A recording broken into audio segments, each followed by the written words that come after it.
All right, I'm going to show you guys in this video how to buy land with little to no money down. And really all it requires is an internet connection and this little calculator here. Now, how the heck am I qualified to talk about this? Well, in the last 5 years, I've done over 631 land deals, flipping land. It's how I make my money. And we also teach other people how to build successful land flipping businesses. If you guys want to get our free purchase agreement template that we've used for nearly all of our deals, you guys can click down below in the description and get that for free. Now, I think there's a lot of people out there that get scared off from buying land because frankly, they just don't have a hefty bank account or a war chest of capital. I want to let you guys know a little secret. We buy properties all the time with little money out of pocket, and it's really simple why this works. So before we actually go into the strategy and stick around to the end to get the full scoop, I want to explain why this actually works. You see, land is very different than houses or apartment buildings or anything of the sort. With land, there's a lot of supply. There's over 1.8 billion private acres in the US, and there's just not that many buyers. So you've got this supply-demand imbalance where what we know is in this country,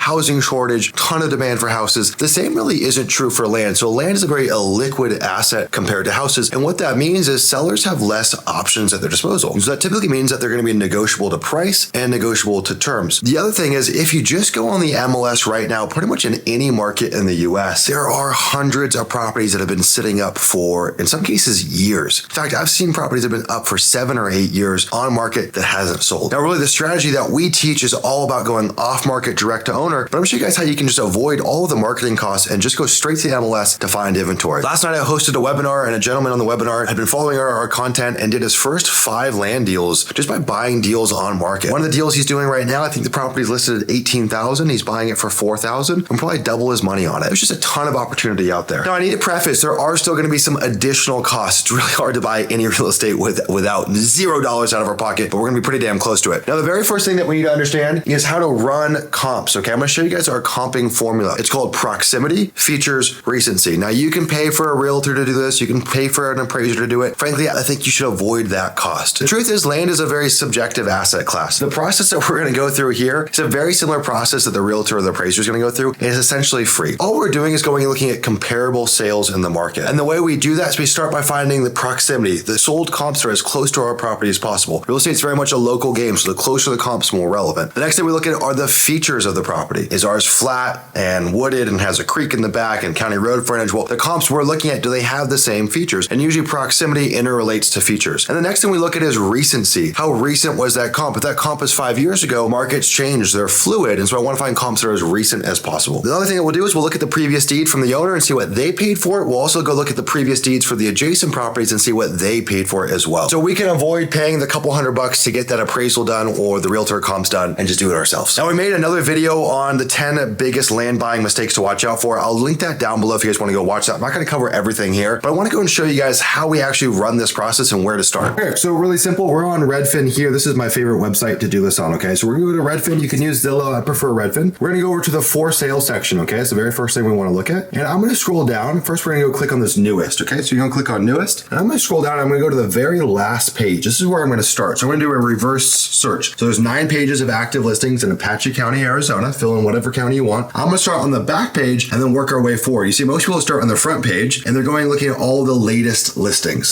So it goes without saying that a listing that's been up for years, typically the sellers are going to be more negotiable. And the reasons that this can happen is sometimes the sellers misprice it. They have a bad realtor. They have terrible marketing. There's a lot of reasons why inventory stays on market. And it's not always because it's a crappy property. In fact, I bought an on-market listing. This was in Colorado a few years ago. It was an infill lot in a subdivision. It was listed for about $120,000 and I bought it for less than $15,000.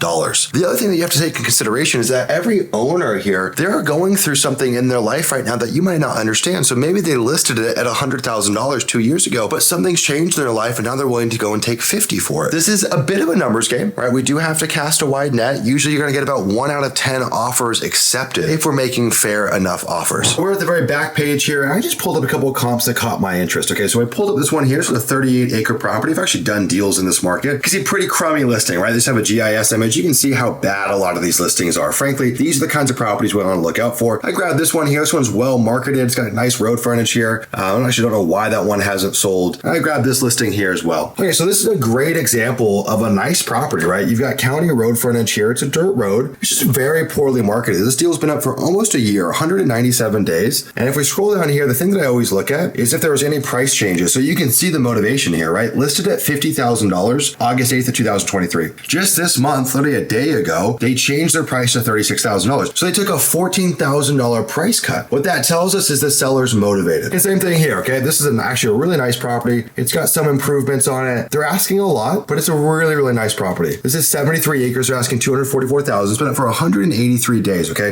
This is 3 parcels that's being sold together. And you can see that they slowly stair-stepped it down. So July 5th, $249,000, and they just kind of slowly walked the price down. You can see in 2021, this property sold for $69,000. So they're really shooting the moon on their current list price. And we know their basis in the property is $69,000. That's why I think it's so important to understand the psychology of the seller and figure out when did they buy it and what did they pay for it. Because we know anything in excess of $69,000 is essentially a profit to that current owner. Now they're asking a crazy outlandish price, but it's been up for almost a year. And we can see they're motivated because they're stair-stepping that price down. Okay, so this is where things get really cool. Properties have been listed for a while. They're not getting offers on it. We want to get in the door with very little money. So what we do is we come to the seller and we say, hey, this property's been listed for a while. Obviously the price you have it listed at is not resonating. People aren't willing to take a bite on it. I will pay you the asking price. I won't negotiate you down. I'll pay you the asking price, but I'm going to need you to carry a note. It's called owner financing. We're going to use a deed of trust with the seller and a promissory note where essentially they're going to act like the bank. And so what we'll do is we'll give them a down payment, or in some cases, no down payment. We'll amortize the note. We'll amortize the mortgage. So we'll space that out over 15, 20, 30 years. It's pretty much 30 years is kind of the upper echelon. And we'll typically have what's called a balloon payment. So our monthly payments might be amortized over 30 years, but at the end of 5 or 7 or 10 years, that full note is due. And the reason that we do the amortization is so we can have small mortgage payments. You see, if you space out the payments over 30 years, you're talking about usually paying a couple $100 to maybe $1,000 a month. We actually just did a deal just like this in Texas. This property was listed on market. We put $40,000 down on the property and we're paying about $1,100 a month to control a multi-6-figure property. And this deal had only been listed for a couple months. This wasn't something that's been listed for a long time. And just with that deal alone, we're actually going to subdivide that into 3 lots and we'll make about $200,000 in profit on a deal that was just sitting on market that really anyone else could have done. So typically the starting point, the terms I'm typically going to give to a seller, I'm going to try to get 30-year amortization, a 5 to 7-year balloon payment, and I'm going to start with like 1 to 5% as a down payment. Now, most sellers, I'm not going to lie, won't accept that. What's more standard, somewhere around 10 to 20%, but there are many, many deals out there that we've done where you've gotten the door for a couple $100 down as a down payment. We're talking about $100. We've done deals where it's $500 down, $1,000 down. So don't think that you can't actually go and make these ridiculous offers. You can. The acceptance rate is going to be lower, but everything in land is highly negotiable. I mean, everything in real estate is highly negotiable, but in particular land because it's such an illiquid market. And when we make these offers, we're going to make sure that the realtor gets a commission. So we will have to pay that commission unless it's a for sale by owner listing. We are going to want to go and pay for title insurance. We can ask to split that with the current owner, or we can ask for them to cover it. There are some situations where that's not going to work and we are going to have to pay for part of it or all of it. You know, the full cost is usually going to be about $1,500, maybe $2,000 to close a property. Escrow fees, wire fees, title insurance. Never buy a deal without title insurance, in my opinion. And that's why we want to use what's called a deed of trust opposed to what's known as a contract for deed. Now, what's nice is a deed of trust, even though we're financing the property from the seller, our name is still going to go on title. There'll just be a lien against the property, but we can go and pull building permits. We can start using the property. You can live in the property. You can do whatever you want on the property. And again, for that deed of trust, you don't have to know how to set that up. You don't have to worry about that. You just pass that off to the title company or closing attorney, and they'll handle all of that for you. And so what happens is you can walk into a property. Let's take a $100,000 property, for example, okay? We could go and control that $100,000 property by putting $1,000 down or maybe $5,000 down or at most $10,000 down. And we can amortize that over 30 years. So let's go and look at an example what this math would actually look like so you can understand how this would fit into your budget. Check this out. We use this mortgage calculator at bankrate.com. You're going to want to have this handy, okay? So we use the example of a $100,000 property. We're going to put 1% down, which is optimistic, but I promise you it is possible. It's $1,000 down. Loan term is 30 years, 7% interest. Most of the interest we're going to offer is between like 5 to maybe 10%. 7% is pretty standard. And what we're going to do here is we go and plug this in with a 30-year term, and you can see our monthly payment on this is $790 a month. Actually, principal and interest is $658. It added this joke. This stuff is irrelevant. So it's actually $658 is our monthly payment. We can go and live on and control a piece of land for $658 a month and $1,000 out of pocket. Almost anyone can afford that. In fact, for a lot of the properties we've sold in our land business have been to first generation Americans or people that are just trying to kind of stand up on their own 2 feet. We've sold it to 20-year-olds, 21-year-olds. We sold it to 60-year-olds. I mean, we sold land to people from all different walks of life. And a lot of what we do on the disposition side for the selling of our properties is actually create these notes for other buyers. But in this case, we're talking about it on the acquisition side. And this is an incredible opportunity. I mean, owning land comes with a whole slew of benefits, but I think that getting out of the city and leaving this toxic way of living in the 21st century is appealing to just about everyone, to homestead, to have independence, to have food stability, and to be able to have livestock, and like to have everything that you need on a piece of land is a dream that's available to everyone. And this is exactly how you guys can do this. I promise you, this is more viable than you might realize. So what you need to do today, get this mortgage calculator, go on Redfin, go on Zillow, use the strategy that we taught here, and start making offers.